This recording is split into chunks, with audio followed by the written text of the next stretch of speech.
All right, guys. So yesterday the left saw a huge victory in Bolivia. So basically, this story requires a little context. So last November, Evo Morales, the president, was running for re-election, and he was basically taken out via what could only accurately be described as a coup. He won the election, but there was some controversy. Some people said that there was problems with the votes, and an authoritarian right-wing leader known as Janine Áñez basically took power. Evo Morales had to go to Argentina and basically exile. There's some pretty bad things that happened. There was some violence. But basically, Janine Áñez had been in power since last November, and she had postponed the elections numerous times. But yesterday, we finally had the election, and we got this story coming from the Guardian. Bolivia election. Evo Morales' left-wing party celebrates stunning comeback, and so we're just going to dive into it. I'll link the story in the description so you guys can read along. Evo Morales' left-wing party is celebrating a stunning political comeback after its candidate appeared to trounce rivals in Bolivia presidential election. The official results of Sunday's twice postponed election has yet to be announced on Monday afternoon, but exit polls pronounce also it has been announced since then. Luis Arce did win. Exit polls projected that Luis Arce, candidate for Morales' Movimiento al Socialismo, Moss, I butchered that name, has secured more than 50% of the vote, with the closest rival, the centrist former president Carlos Mesa, received about 30%. Mesa conceded defeat on Monday lunchtime, telling supporters that a quick count shows a very convincing and clear result. There is a large gap between the first place candidate and us.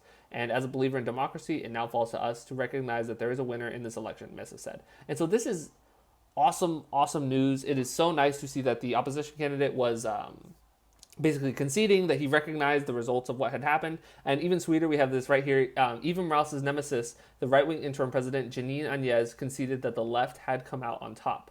We do not yet have the official count, but the data we do have now shows that Mr. Arce has won the election. I congratulate the winners and ask them to govern thinking of Bolivia and of democracy.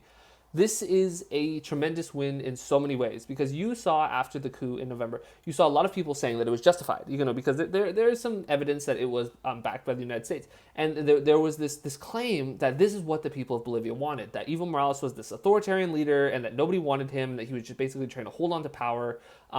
There's this whole narrative that he was just this awful leader. And I think that it's pretty clear now the Bolivian people have spoken, and he won last time and his party won again this time. He wasn't able to run this time, obviously, but this is awesome. This is incredible, and I think that under Morales, I mean, Bolivia saw some huge prosperity. You saw tons of people lifted out of poverty. You saw literacy rates really rise, and you saw that there was one stat I saw where you saw the average height of Bolivians actually went up under Morales' 10 years president. These are stunning numbers, and it's so exciting to see that. Despite this, because this is a victory obviously for the left, but it's also, I feel like, a victory against U.S. imperialism, for nations that have, particularly Latin American nations, that have been the victim of it for so many decades. I think that we're finally seeing these.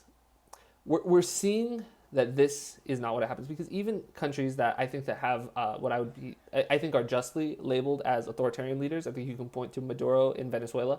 I think that he is accurately described as an authoritarian leader.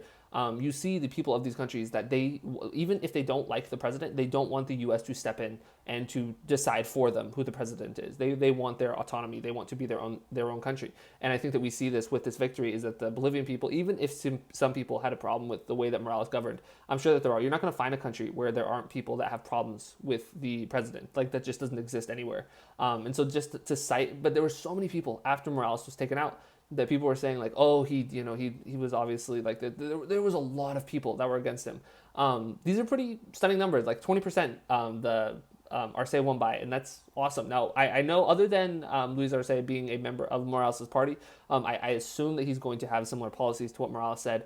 But I don't know a lot about him specifically. But I think overall we can just look at this broadly as just a win for the left, and just tremendous. They were able to stand up to what happened, and just a victory for democracy. So I'm really happy about these results. I hope you guys are too. If you have any questions, or if you disagree with anything I said, maybe I got something wrong, please leave a comment down below. But if you enjoyed the video, make sure to like and subscribe, and have a great day.